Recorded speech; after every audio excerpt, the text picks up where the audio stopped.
Session de formation en prévention du risque professionnel des chefs d'entreprise et des comités de sécurité et de santé au travail sont outillés.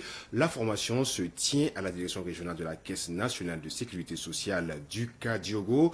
Les détails à suivre dans ce journal. Et puis, interdiction d'exposer les images des personnes vulnérables à côté des dons qui leur sont destinés suite à la décision prise en Conseil de ministres du 2 juillet dernier. L'avis du coach Lamine Ouedraogo sur la question a été recueilli. Vous en saurez davantage dans cette édition. Mesdames et messieurs, bienvenue au journal de la mi-journée sur les antennes de Savane TV. Commençons avec cette actualité en nous basant sur le Conseil des ministres tenu hier. Création de Bouboulou SA, une mine d'or industrielle 100% étatique à Yako. C'est ce qui ressort du Conseil des ministres tenu hier. 32 milliards de francs CFA investis, 39 milliards de francs CFA de recettes attendues. Selon le ministre des Mines, c'est une révolution qui est en marche dans le secteur minier. Écoutons le ministre des Mines, Yacouba Zabri Gouba. Pour le compte du ministère en charge des mines, le Conseil a examiné et adopté une demande de permis d'exploitation industrielle de la grande mine d'or localisée dans la commune de Yako, la région de Yadga, au profit de la société Sopami Bouboulou SA. Il faut dire que la société Sopami Bouboulou SA est une société créée par la Sopamib, qui est une société d'État, la société de participation minière du Burkina, conformément au code minier qui veut que chaque mine, chaque permis soit exploité par une société distincte. En termes de données économiques pour cette mine, on retiendra essentiellement que c'est un investissement massif de plus de 32 milliards. C'est aussi et surtout une durée de vie de la mine estimée à plus de 15 ans. Nous retiendrons également que nous aurons une production moyenne de plus de 7 tonnes d'or pour ce permis. Il est attendu également des recettes au profit du budget de l'État pour plus de 39 milliards de nos francs. Il est attendu également la création et le maintien de plus de 1200 emplois directs et indirects. Au-delà de ces données économiques, il faudra dire que nous assistons aujourd'hui pas seulement à un projet minier, mais c'est tout un symbole pour nous et cela traduit la vision actuelle du gouvernement. C'est une révolution qui est en marche dans le secteur minier burkinabé et nous retiendrons que c'est la première mine industrielle qui a été entièrement construite par l'État et pour le compte de l'État. Depuis, bien entendu, la mine de Poura qui a fermé ses portes en 1999. Nous disons également que la réalisation des travaux a été assez massive et c'est plus de 12 300 mètres de forail qui ont été réalisés. C'est aussi et surtout plus de 500 échantillons qui ont été analysés. Également, c'est la fin d'une parenthèse de plus de 25 ans et le début d'une souveraineté réelle au profit de l'État. C'est plus que la mine de Poura, parce que c'est toute une construction qui a été réalisée de bout en bout par des Burkinabés, par des entreprises burkinabées, pour que véritablement cette mine puisse voir le jour depuis la réhabilitation de la mine de Poura qui a été effectuée depuis les années 1984. On retient enfin qu'à travers ce projet minier de Bouboulou, c'est une rupture avec le modèle de concession passive et on verra l'État comme un acteur à part entière dans le secteur minier burkinabé en termes de construction, en termes d'exploitation des projets miniers. Comme annoncé en titre, il se tient depuis hier à la direction régionale de la Caisse nationale de sécurité sociale, la CNSS du Kadiogo, une session de formation en prévention de risques professionnels au profit de chefs d'entreprise, de comités de sécurité et de santé au travail. Samuel Moko a assisté à la cérémonie d'ouverture. Voici son compte rendu. C'est dans l'optique de renforcer les compétences des acteurs de la prévention pour l'implémentation d'une culture de prévention et d'une communication efficace en entreprise que la Caisse nationale de sécurité sociale, CNSS, tient cette formation en prévention des risques professionnels sous le thème Stratégie pour l'implémentation d'une culture de prévention en entreprise, la communication pour le changement de comportement en sécurité et santé au travail.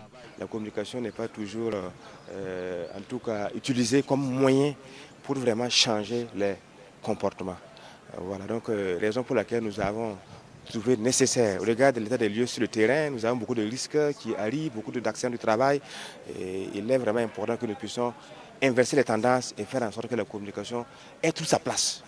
Ce que nous souhaitons, c'est qu'à la fin de cette formation, les participants puissent maîtriser vraiment les techniques de communication pour le changement de comportement en sécurité et santé au travail. Pour ce faire, nous avons mis en place un programme qui va nous permettre d'atteindre cet objectif-là.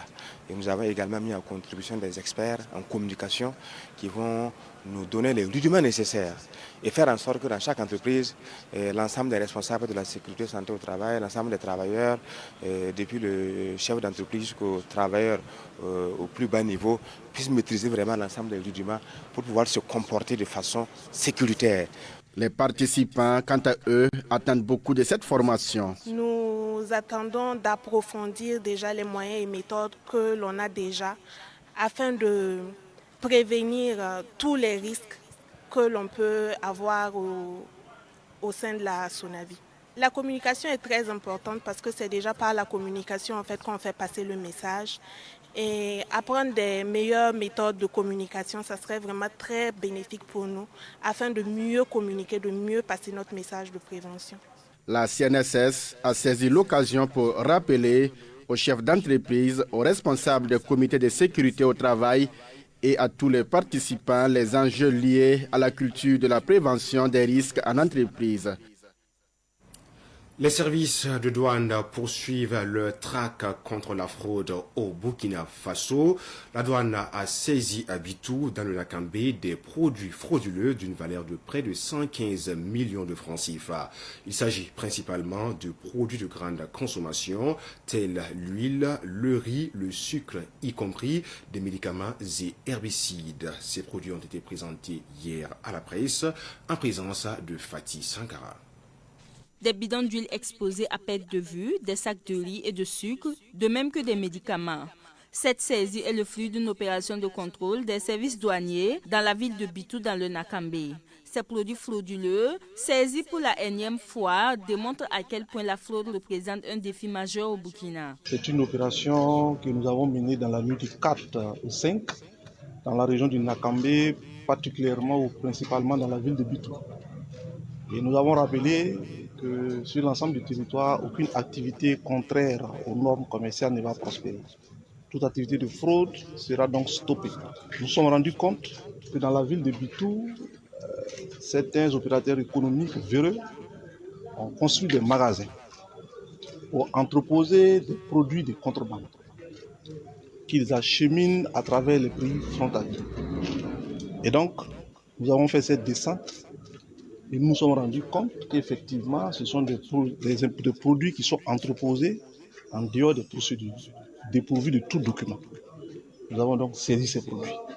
Nous tenons à rappeler ici à tous les contrebandiers, à tous les fraudeurs, que sur l'ensemble du territoire, aucune activité de fraude ne va prospérer. Au-delà du manque à gagner pour les caisses de l'État, qui s'élève à près de 115 millions de francs CFA, c'est la santé des consommateurs qui est en péril. Sur certains produits frauduleux saisis, aucune date de péremption n'est mentionnée.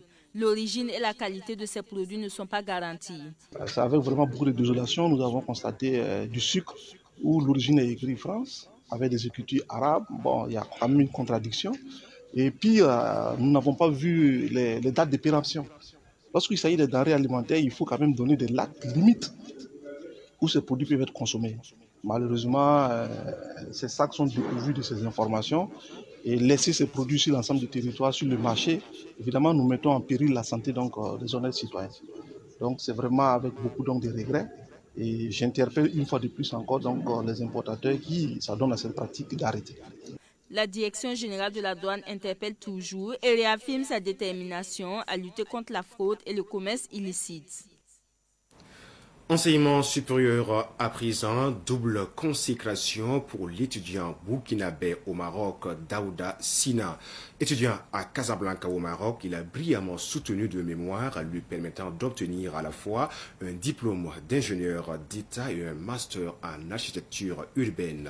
La première soutenance portait sur le thème « Étude complète d'un parc industriel mixte », hangar métallique et béton armé. La deuxième était consacrée à la main-d'œuvre au Maroc. État des lieux, problématiques et solutions. Ces deux soutenances ont été suivies par notre envoyé spécial à Casablanca, Pakisba Mariam Ouedraogo. Casablanca, ce matin. L'heure est à la concentration dans les couloirs de Estime, l'école des hautes études, des sciences et techniques, de l'ingénierie et du management. Daouda Sina s'apprête à défendre plusieurs années de travail. Et on termine par le dimensionnement des profils. Là, il s'agit des barrages, les pannes, les listes. Un double défi pour Daouda Sina. Réussir une thèse d'ingénieur d'État consacrée à l'étude complète d'un parc industriel mixte, alliant charpente métallique et béton armé, et un mémoire d'architecture urbaine sur la main-d'œuvre au Maroc, ses réalités et ses perspectives. Le fait de combiner les deux structures distinctes, c'est déjà parlant financièrement, il est très économique. Il permet de réduire le budget. Et aussi, l'hangar métallique permet, entre autres, d'avoir des grandes portées pour des structures. Par exemple, dans le cadre de ma soutenance, j'avais un projet qui était destiné à une production industrielle. Donc on avait des grandes portées, il y avait des ateliers de construction avec une hauteur de 14 mètres. Donc ce hangar pouvait répondre favorablement à cette contrainte. Et aussi d'optimiser aussi. Par contre, le béton armé, la partie béton armé permet au bâtiment de plus résister. Et aussi, c'est le plus utilisé aussi pour ce qui est bureautique et bâtiment. Ses camarades de classe le décrivent comme un modèle, quelqu'un sur qui l'on peut compter. Il est respectueux, il est très gentil, il est toujours à l'écoute de ses camarades.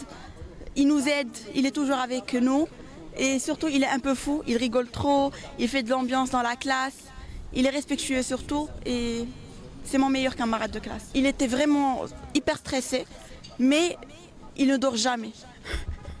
Il reste en train de se préparer, il est vraiment très, très sérieux et je lui souhaite vraiment un bon courage. Issouf Sawadogo est l'oncle de Daouda Sina. Il est aussi son colocataire. Il nous donne une anecdote sur la préparation de cette double soutenance. Depuis 2 semaines, je l'entends répéter tous les jours.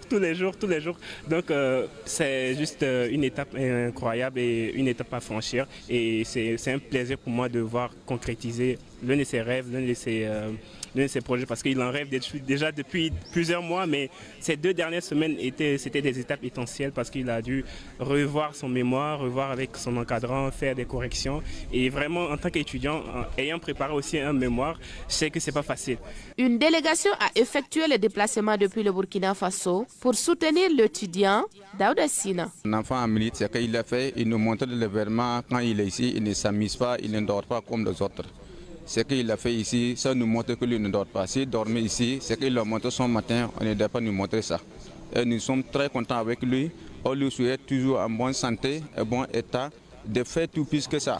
Daouda Sina, désormais ingénieur d'État et master en architecture urbaine en poche, malgré plusieurs propositions de travail, décide de rentrer au Burkina Faso afin d'apporter sa touche à la construction du Burkina Faso. J'ai des opportunités, mais j'estime que ça serait bien si je mettais mon savoir-faire, mes compétences au profit de mon pays, qui est le Burkina Faso. Et comme on l'a su bien dit, consommant local. L'étudiant Daouda Sina a obtenu la note de 15 sur 20 avec mention bien, aussi bien pour la première que pour la deuxième soutenance. Dernière articulation de cette édition, il est désormais interdit d'exposer les images des personnes vulnérables à côté des dons qui leur sont destinés. Cette décision a été prise en Conseil des ministres le 2 juillet dernier afin de protéger leur dignité et d'encadrer les actions humanitaires. Madinatou Ouedraogo a recueilli l'avis de coach Lamine Ouedraogo. Suivons. Il est désormais interdit, par exemple, d'exposer l'image des personnes vulnérables derrière les sacs de riz, les sacs de mil et les bidons d'huile qu'on est en train de donner sur le terrain. Un décret vient renforcer l'encadrement des actions humanitaires et sociales au Burkina Faso. Désormais, la diffusion d'images de personnes vulnérables recevant des dons est interdite. Pour le coach Lamine Ouedraogo, acteur social depuis plusieurs années et promoteur de la Fondation Sauvons des vies, cette mesure est salutaire. Dans chaque secteur d'activité, dans chaque décision que le gouvernement va prendre, c'est pour le bien vraiment de tout le Burkina Faso. Et ce que nous voyons vraiment, nous l'apprécions tellement bien parce que ça va vraiment nous permettre aussi à mettre aussi des pendules à l'heure dans le secteur en tout cas du social. C'est quelque chose vraiment qui est tellement primordial parce qu'il faut aussi que l'État, mais aussi l'œil d'État, et soit en tout cas vigilant dans le domaine des collectes des fonds pour les malades et pour les dons. Selon le coach, la décision permettra de préserver la dignité des bénéficiaires et d'éviter qu'ils soient stigmatisés ou montrés du doigt après avoir reçu un soutien. Cette décision en tout cas du gouvernement va tellement protéger beaucoup d'images de certaines personnes dans le social. C'est-à-dire ceux qui sont les receveurs des dons. Souvent, après ces dons, les personnes deviennent des stars. Ce sont des gens maintenant connus des yeux de touche. Ils peuvent même aller au marché, les gens vont les reconnaître. Et avec ces mesures, ça ne sera ni vu ni connu. Et c'est là pour protéger vraiment la dignité de la personne et la burkinabilité de tout un chacun dans le domaine du social. Il estime également que cette mesure va contribuer à développer une nouvelle culture de solidarité, davantage tournée vers les outils numériques. Avant, on ne parlait pas de site de collecte. On ne parlait que des numéros de dons qu'on donnait dans chaque vidéo et dans chaque don qu'on voulait faire souvent.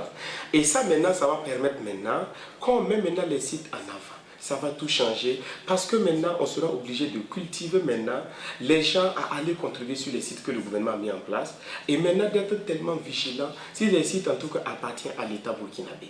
Et je pense vraiment que notre ministre a tellement bien pris les décisions et ont tellement été garants pour que le site soit ouvert pour tous les Burkinabés. Le coach Lamine Ouedraogo appelle par ailleurs les citoyens à faire preuve de responsabilité, de vigilance et de solidarité, tout en œuvrant pour la paix et la cohésion sociale. Tout ce que nous pouvons vraiment dire à tous ces citoyens vraiment qui aiment le social comme coach Lamine, qui fait le bien tous les jours, soyez vigilants avant d'aider. Soyez le plus proximatif possible. Et le conseil que j'ai à vous donner, continuez toujours à faire le bien, peu importe le problème. Un Burkinabé ne doit pas oublier un autre Burkinabé. Et même si vous partez à quelque part, vous voyez quelqu'un vraiment qui est dans la souffrance, vous pouvez aider, parce que c'est Dieu qui le compense. Et aux donateurs, j'ai envie de vous dire de faire tellement attention.